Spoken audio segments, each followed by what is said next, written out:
Hello, folks. It is Wednesday, the 20th. See, I get mixed up. I do. It's the 13th. I actually sometimes get a week ahead behind.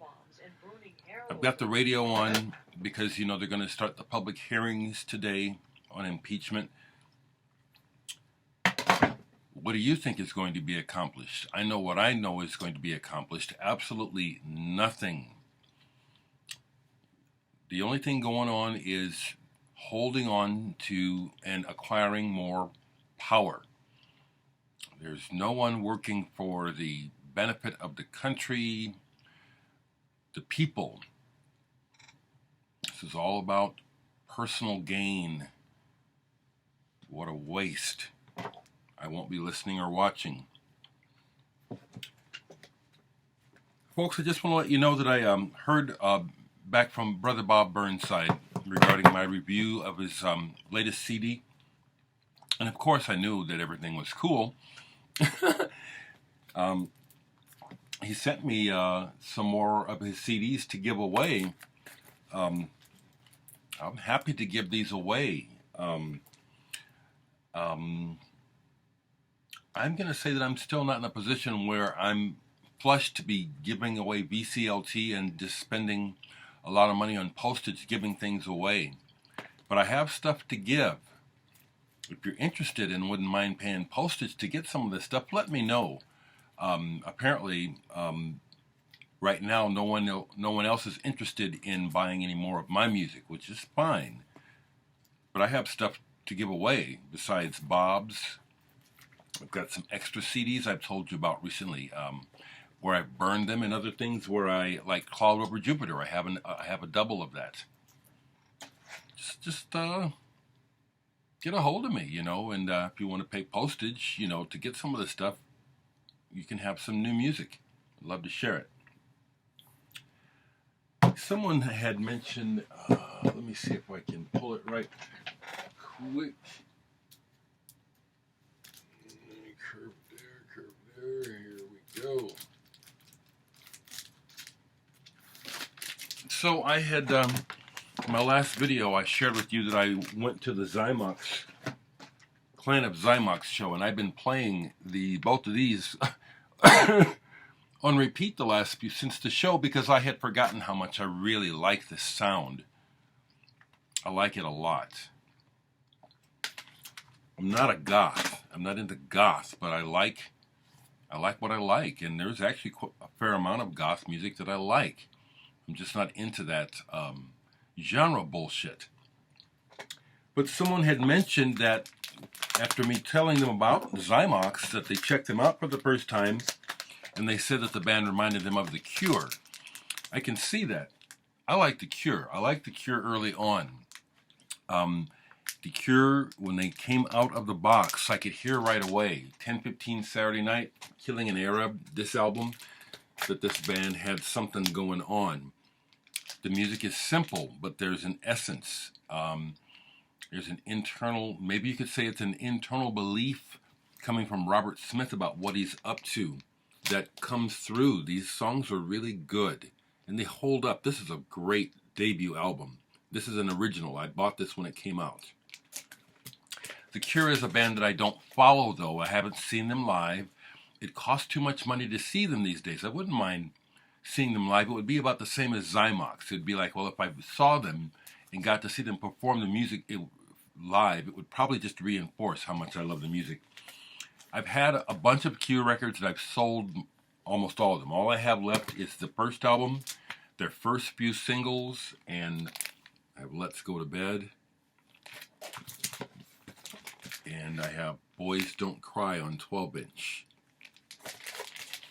The other records that got pulled, this would be like a combination talking about, I love The Cure, I do, but I don't collect them, and I don't listen to them. I don't even ever listen to The Cure. But the next records that came up on the shelf was Alvin Curran with Andrea Centazzo and Evan Parker, Real Time. This is some blazing improvisation. Very, very intense. the interplay on this is really almost telepathic. I do find this music more stimulating than, say, the majority of... Yeah, I would rather listen to this a lot of the time than, say, like something like The Cure. And then to qualify it, I would rather listen to Zymox most of the time than The Cure.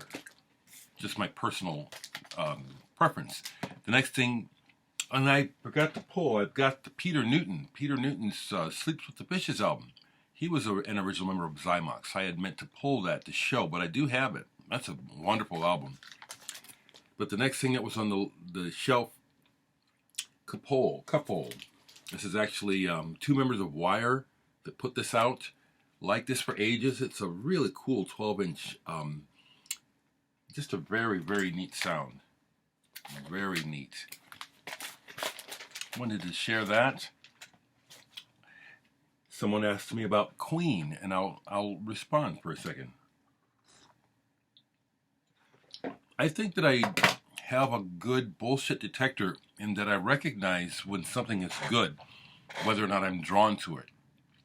And Queen is a band that I've tried to get into. I've actually bought their records, and I've always ended up selling them. I recognize that Queen was, with Freddie Mercury, they were a powerful band.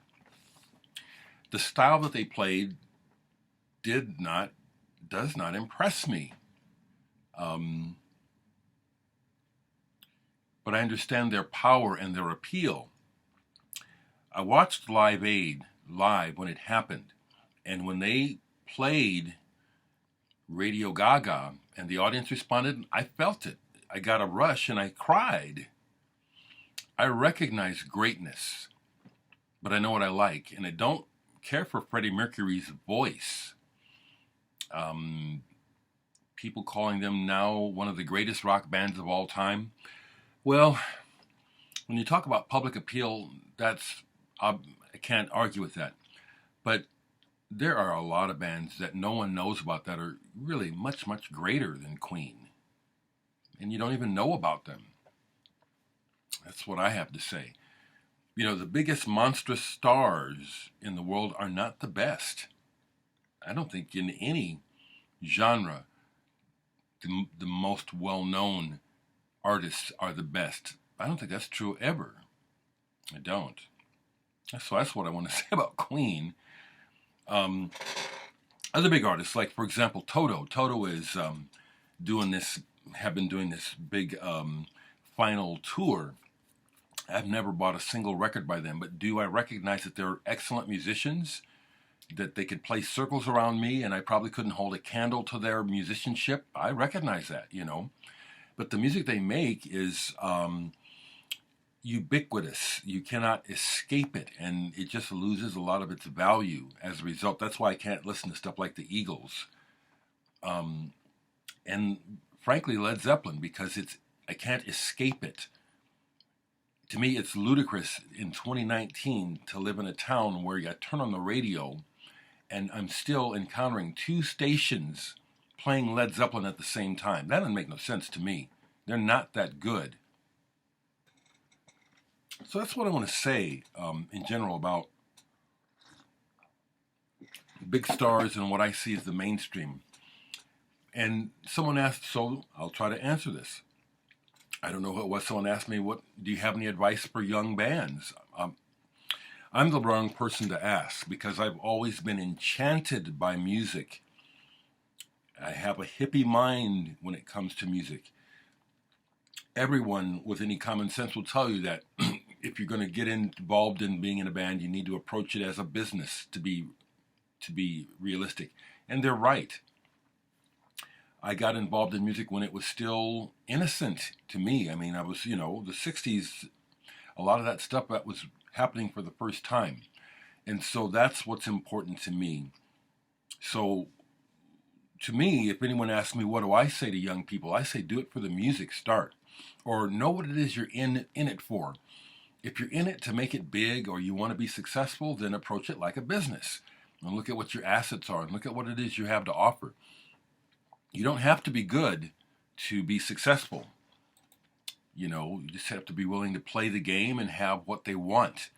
And I don't think it's changed. The main thing they want is your ass. They want your looks, and they want your sex appeal. They want a product that will sell, and sex sells. So if you're okay with that, and that's what you're after, success, and that's what you do, pedal your ass, okay? That cold. I just watched, excuse me. I just watched a documentary about Tom Petty. I like Tom Petty. I respect him. But he's a perfect example, and his story tells it about what the record industry wants. They're not interested in really in the music. They're interested in the product and pretty people. And Tom Petty was blonde-haired, blue-eyed, perfect white boy, you know, and he's good. He is a good songwriter, and he was the real deal. I've seen him live, and so yeah, I got to check it out. But that's what they want. They want an image. So do it I say do it for your own reasons to start with. Do it for the music, please. There's too much music. There's too much in the world now. There's too many choices. So whatever is motivating you in the first place, stick to that. That's what I say. That's what I say. Last thing I played besides the Zymox was I pulled out the Masabumi Kikuchi, Japanese jazz pianist. This album is very Miles-like. Very much like Electric Miles Davis. Matter of fact, he gets it right. He gets the Miles Davis thing on here really good. It's a great, great album. Great album.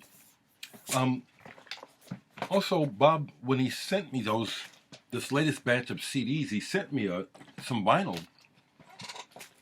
Bob, you missed it. Someone recently sent me a copy of this, Finch, Galleons of Passion. So here is another that I'm either going to be trading or VCLT to someone. But I must tell you, again, I'm not in a position to be spending postage, especially to Europe and England, out of pocket. I'm not in shape yet. I'm still trying to get from being 1 week from being homeless as far as finances.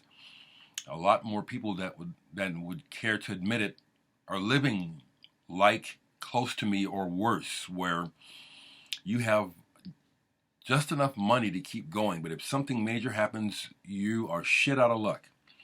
And that's where I'm at, okay? I'm trying to just bide my time and try not to do anything and let each month go by and try to acquire some sort of money to operate. Mainly, like I said, my goal is to get my house.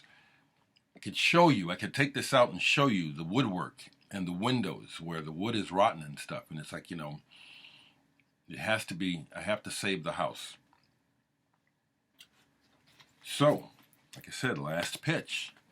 I have stuff to give away. Bob Burnsides, some extras, a Cloud Over Jupiter, other stuff. Message me. Get the stuff, okay? I'm going to stop here.